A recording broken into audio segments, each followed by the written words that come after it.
This nibble originally aired on RSBANDB Update, episode 849, Croesus the Fungi. Enjoy.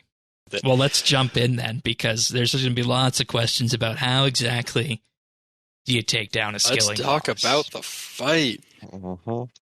General requirements we're going to say for this, I'm going to echo what Jadix has said, in that about 80 plus in the 4 gathering skills is helpful.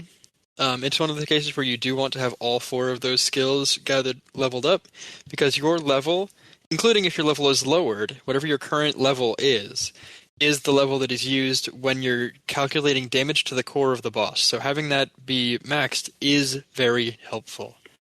And that also obviously impacts your gathering speed, which will impact kill times for the boss. So 80 plus in those gathering skills definitely going to be something you probably want to look into before trying this. Yeah, and it makes sense because outside on the front, you need level 88 at minimum to harvest those resources outside the boss encounter. Right. Yeah, think of it as, I mean, this is DPS for the skilling side, right? Exactly. Yeah. Gear recommendations are exactly what you'd expect if you're gathering from elsewhere, right? So your skilling outfits, all apply, all very helpful. Your the auras, same story. Familiars that have invisible boosts on them, they do work. So your beaver, your Arctic bear, gargoyle, and rock lobster. Rock lobster, yeah, or lava titan, or wolf pretender. Your choices there. Other things that you want to have with you when you go, inventory-wise. We're looking at, there's a mechanic that requires you to have logs, so protean logs, or if you have the Orthan Furnace Core, that provides the same function as having logs in your inventory. Yeah, like a few dozen protean logs would be good for that. Yeah. Although the Orthan Furnace Core and the Fire Torch will free you with a much shorter animation than having logs, so it actually is something it's improved if you're looking to really camp this boss. Like I said, offhands, both offhands for both the new offhands and both of the old skilling offhands do work for this. They have the same effects. It's if your Orthan Furnace Core is the same as the Fire Torch, and the new hammer is the same as the construction and crafting offhand, which is the constructing and crafting one will increase the speed at which you repair statues in one phase of the fight, and we'll talk through that in a moment. Other things to have in your inventory, a handful of restore flasks. I normally bring about 5, and that's enough to last me the better part of an hour. Yep. If you have the mobile perk, either on your relics or on a piece of equipment, that's helpful. With the offhands, obviously they're not augmentable, and so I'm just using the relic personally. Yeah, because we should also say invention perks like honed and whatnot do help.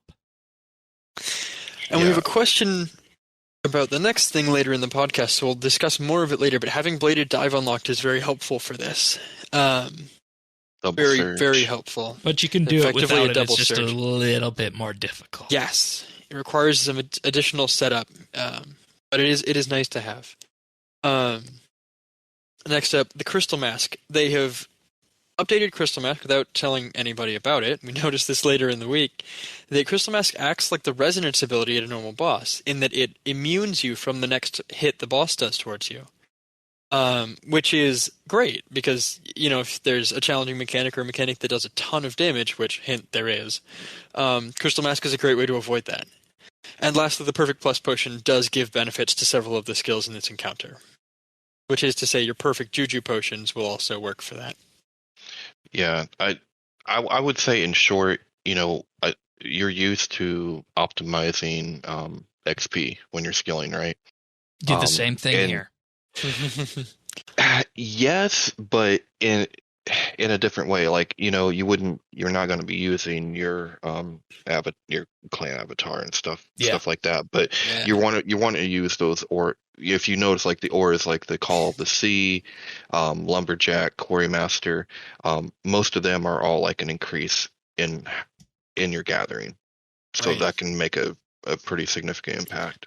All right. Instead of optimizing for experience, you're optimizing for kill times, which is optimizing for GP. So how do we win? So let's talk through this. Right. Before we get there, quick reminder, set up for this, it is helpful to have keybinds for Surge, Bladed Dive, Anticipate, your Restores, and your Crystal Mask, because having keybinds for these prevents them from interrupting your actions when you perform them. So let's talk about the actual fight. Goals for the fight. The fight arena is set up. There are 4 corners of the arena. Each corner has a giant monster killed by one of 4 ancient warriors. The corpse is kept in the graveyard in that corner. Closer towards the center from the corpse is a statue that needs to be repaired of those ancient warriors, which will allow you to access the very center of the arena, which is the core of the boss, which is where you need to skill of some variety that changes every kill to kill the boss, get your kill, restore it to its slumber. So those 4 corners respond to each one of the skills, and you have to kind of be careful about how you get between them.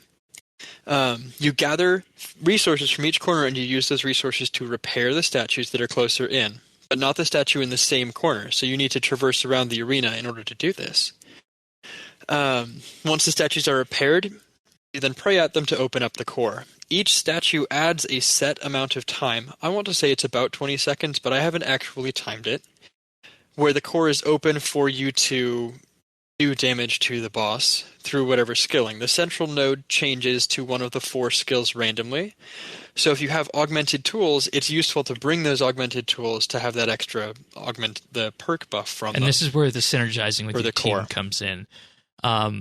When it comes to attacking the core, on our first runs, we were doing very low damage to it.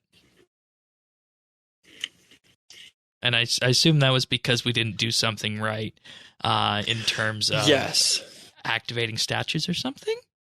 So the way the core works, when you gather from the outside corpses on this boss, there's a little health bar above that is color-coded for that skill. So it's red for woodcutting, yellow for mining, green for fishing, and light blue for hunter. And the HP bar starts halfway through the middle. When the HP bar reaches full, so when you gather from it, that HP bar, I guess that progress bar, increases. And if you're not gathering from it, that progress bar will go down. When that bar reaches full, the corpse will decay, and all of the skilling nodes located on the corpse will deactivate. There are still skilling nodes located in the area that you can use, but the corpse has one node that is sparkly that will give you increased produce. When you fully deplete for every one of those corpses that is fully depleted, you do additional damage to the center core. So the goal is that when your group is attacking that center core, you want to have all 4 of those corpses in the depleted state. Got it. They do regenerate slowly over time, and you can use, during the fight, if you get hit by mechanics, some of the fungus you've gathered will rot. And you can also left-click fungus you've gathered to rot it yourself. Clicking on a depleted node on a depleted corpse will rot that corpse, so it takes twice as long to regenerate. So if you're in a smaller team or you're taking longer for your kills, rotting those corpses will give you additional time to get everything else set up and start damaging that core. And based on that, if you don't have those bars filled in, that's what's going to influence your damage in the middle, right? Correct. Okay. Yes, that and your level are the 2 biggest contributing factors to your damage to the boss. Got it. Which brings us to the next thing, which is contribution. So as you're doing these things, the gathering, the rotting of the corpses, the repairing and praying at the statues, and damaging the core, as well as one other mechanic that we will discuss momentarily, you gain a contribution score for each of those things that you do. And every time you get hit or 2 other things that are negative for the kill, I believe, as far as we've been able to test, you lose some contribution score down to a minimum of 0, of course. And the number of drops you get from the boss, the number of loot piles, is directly related to the amount of contribution score you have. So a single person kill, right, when people have been cheesing it this week with some stuff, could have 800 total contribution. A 4-man kill typically has somewhere in the neighborhood of about 2,000 total contribution, so that 4-man kill will get many more drops than a single person. And so that's something to consider as well, is that if you have more people, it's not like there's a set amount of contribution. It's just if everybody is contributing for the length of the fight, you all get a decent score. Obviously more so if there's more to do if you have smaller people. So there's a sweet spot in there. But with that said, so contribution is a big deal, and we're trying to kind of keep that relatively even in teams. But the more you do for the boss, the more rewards you get, and the more chances you get to roll onto that rare table. So that's the core for how the boss works. And then, obviously there's some specific details like the material gathered from one resource must be delivered to the next 2 statues counterclockwise. And you need 15 of each. And so I think that more or less covers what needs to be done for that. You can find full episodes of RSBANDB Update right here on this YouTube channel. If you found this video useful or just enjoyed it, like and subscribe, or leave a comment.